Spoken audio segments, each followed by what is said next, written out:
3 ways that you can hurt your credit score.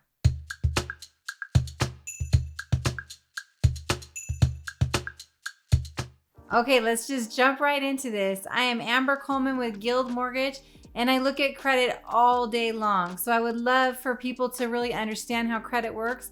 To be honest with you, I wish it was something that was taught more often because so many people just don't know how it works.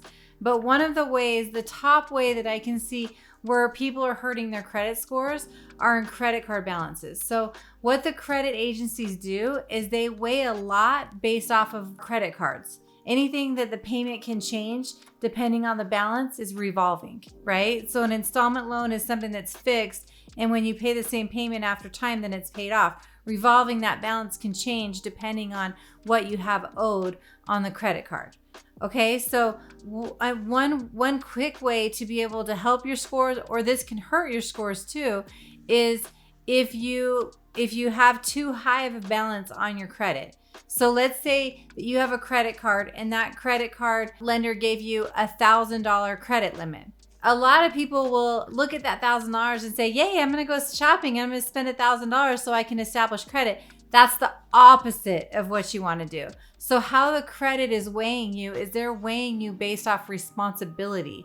If you're given $1,000 credit limit, you're showing that you're more responsible if you charge less on that card. So kind of a good number is to kind of keep that balance at 10% of what you can charge on it. So if they give you $1,000, only charge up to $100 on it and then keep doing that. So you're basically using the card not to have extra money, you're using it to build credit. If you charge up to $1,000 and you only have $1,000 limit, then you're maxing out the credit card, and that's what causes your scores to move down. You don't even realize it. You're like, I'm paying my bills on time. Why are my scores so low? Because your credit cards are maxed out. So that's the one thing that kind of catches people off guard sometimes is you want to keep your credit card balances lower. If you have those balances higher and you're maxed out, then your scores are going to be lowered because of that. The second thing on the credit that catches people off guard sometimes is paying your bills on time. So what I see a lot is that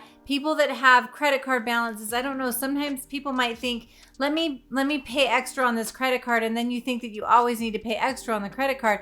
But if you run into a tough month, then just pay the minimum payment. Don't skip the card, because one late on a credit card is so many points. It takes a lot of effort to be able to make that one late up, and it's very hard to get credit card companies to take those lates off.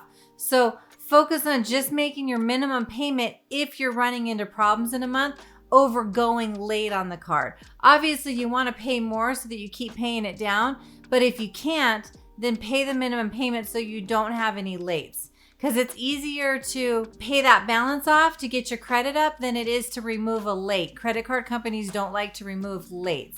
And also keep in mind that it's not late until it's 30 days late. So if you're running behind, the credit reporting agencies count 30 days, 60 days, and 90 days. So if you're 25 days late, it shouldn't report to your credit, but you do want to make sure your credit card companies have the payment. Like you didn't mail it in at 25 days and then it takes them 10 days to receive it because it's in snail mail. You want to make sure that they have that payment and they've posted it before that 30-day mark. And then the third item is don't allow collections to hit your credit.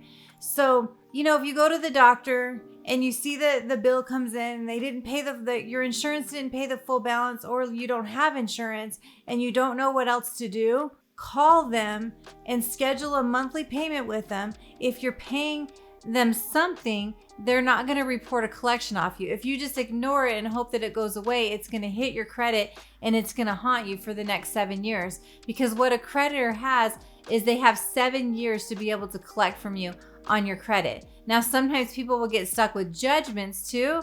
When it's a big collection, then they'll also go to judgments and they can collect longer on those. So if you have a bill that you don't know how to pay and it's about to go to collections, pick up the phone, make a phone call to the collector, whether it's a doctor's office, utility bill, cell phone bill.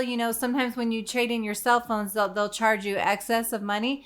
Call them up and see if you can work out a monthly payment. Most people would rather work things out with you to pay a monthly payment than deal with the collector, because the collector gets paid a percentage of the collections that they receive on it. So pick up the phone, call them, and see if you can make that monthly payment with them, and make it as little as you can, and then raise it as you can go to get it paid off. But that's a good way to avoid collections. So those are 3 ways that you can hurt your credit. If you have any other questions, if you want me to go over your scenario, so that we can get you into a house and get you out of that rent, feel free to reach out to me. I'm going to leave my information on the screen.